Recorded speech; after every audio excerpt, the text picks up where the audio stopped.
Hello fellow ghost hunters, welcome to another video. In this video we'll be doing a overview of the new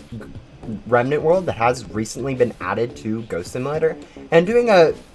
quick overview of it along with going in depth on how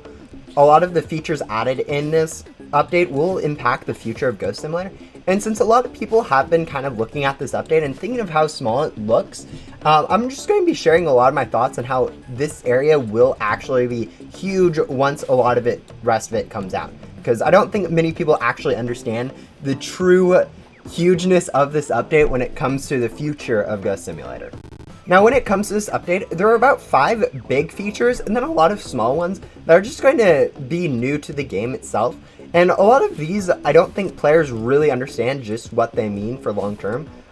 Some of them, like the new NPC and new world, it's kind of obvious for new players what they mean. But I still don't think even those are, most new players understand exactly what we are getting with this update.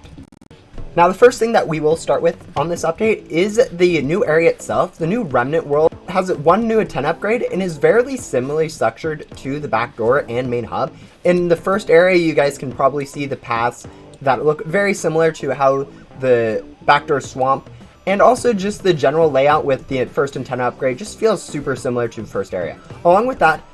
similar to how backdoor was when it was first released, there are 3 different arches all around the area that lead to uncompleted areas at this point. Although they look weird just having floating islands there, means that we will be getting new expansions to this area quite commonly, and most likely we will be getting new 4 areas at a time in each of these different zones, similar to how main hub and backdoor each branch off into 3 separate areas. Backdoor going into the frost area, the farm area and data stream, and then main hub going into the block city,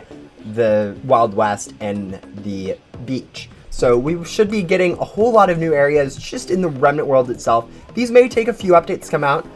probably every 3 updates, maybe every 4 updates, maybe every other if they're a little bit on the quicker side of release for this stuff. But yeah, just in general, there's a lot of new stuff coming with just the new world itself and planned content-wise. And I think that's one of the big things that new players, it's pretty easy to see, but new players may not understand that each of these areas with these arch lights and then the floating islands is actually going to be a whole set of 4 areas coming in later updates. Now, the next interesting thing added in this update is actually the new NPC Ghost Hunter Alice,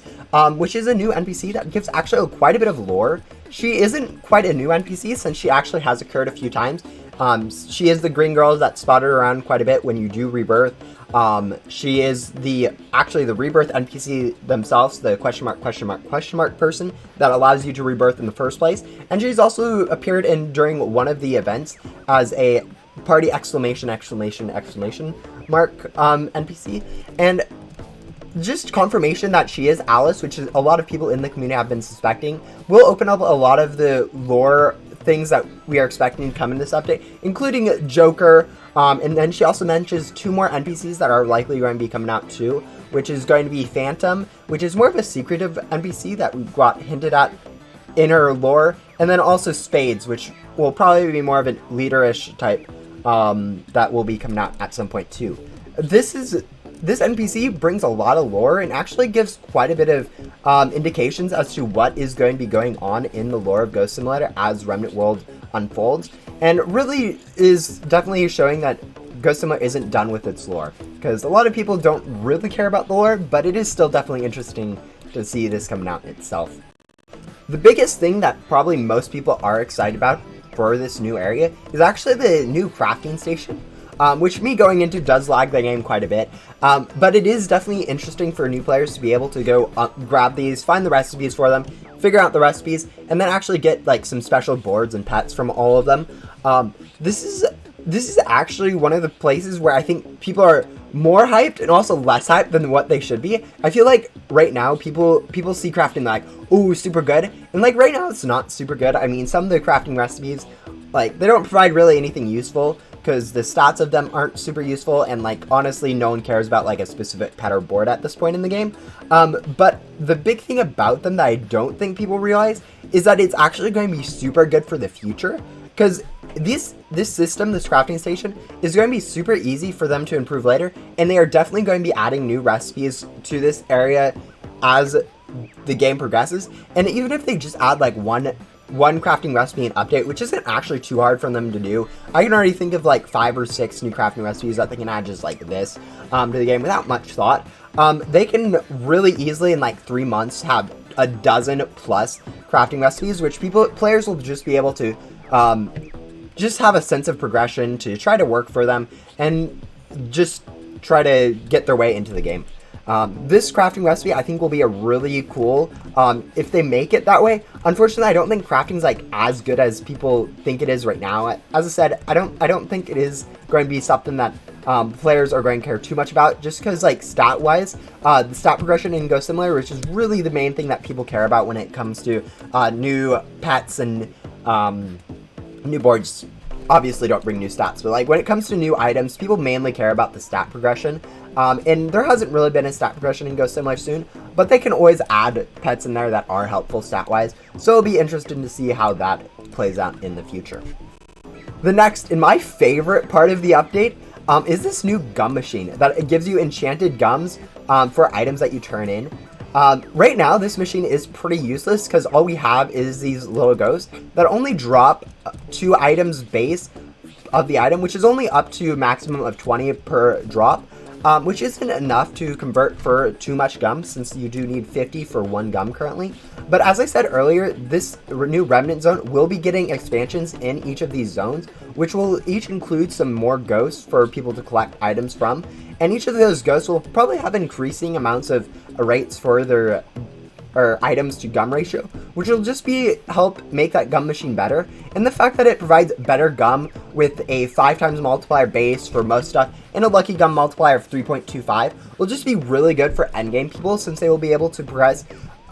use gum so much better, because right now gum is one of the biggest endgame things for players, and having a better source of gum will just make endgames feel a little bit different, especially if players have to grind quite a bit for it. So yeah, this is going to be a really cool area thing as new areas come out. Right now it isn't super useful because it is too hard to grind gum for it to actually be useful in any way. But as new areas get added, this gum machine might actually become so good it might be considered broken for some endgame players.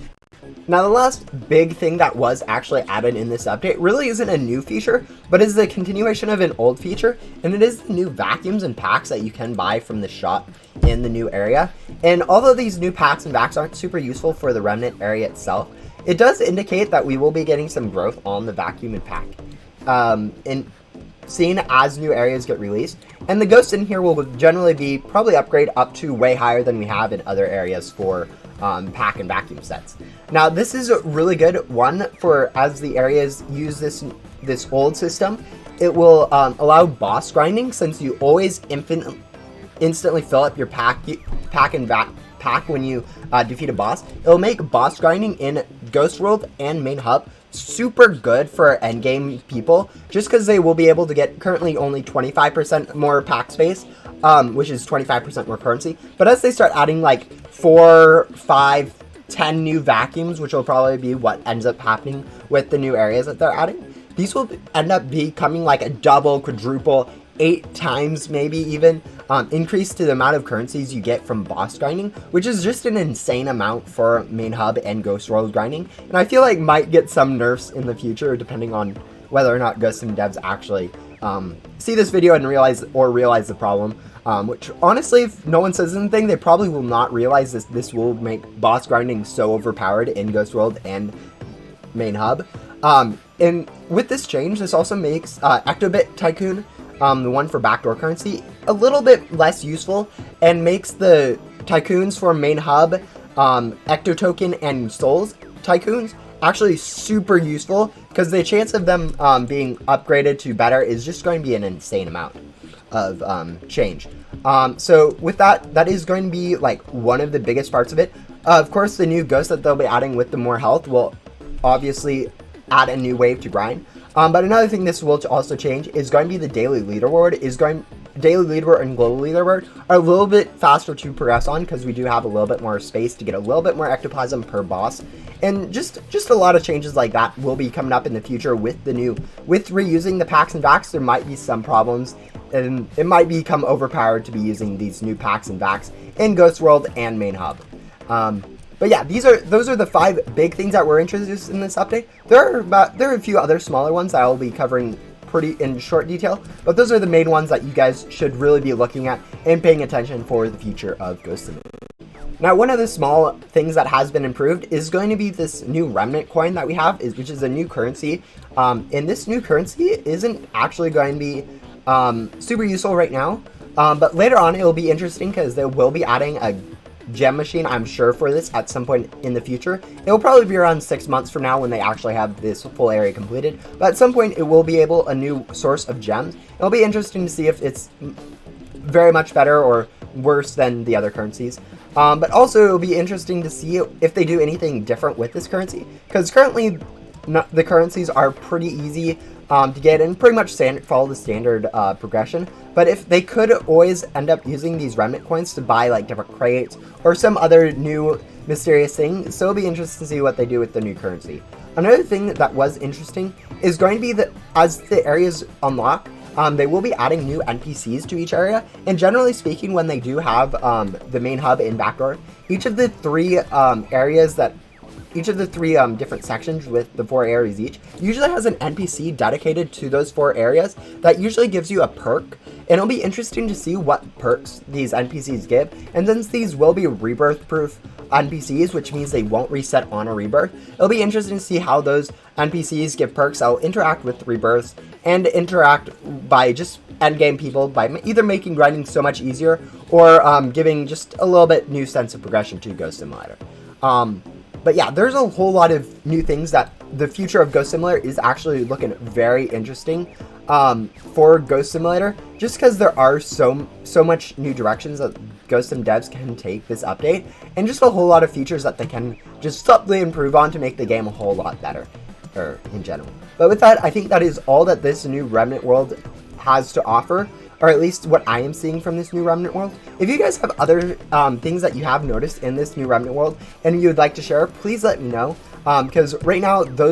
I could be missing some stuff for like a really big feature that they could be adding soon, or that you guys think I missed in this update overview, and if so, let me know in the comment section. But hopefully this video helped you guys understand why this update is so big for Ghost Simulator's future, and like not as good as it looks, or it's much better than what it looks like right now. And with that, I will see you guys in my next video.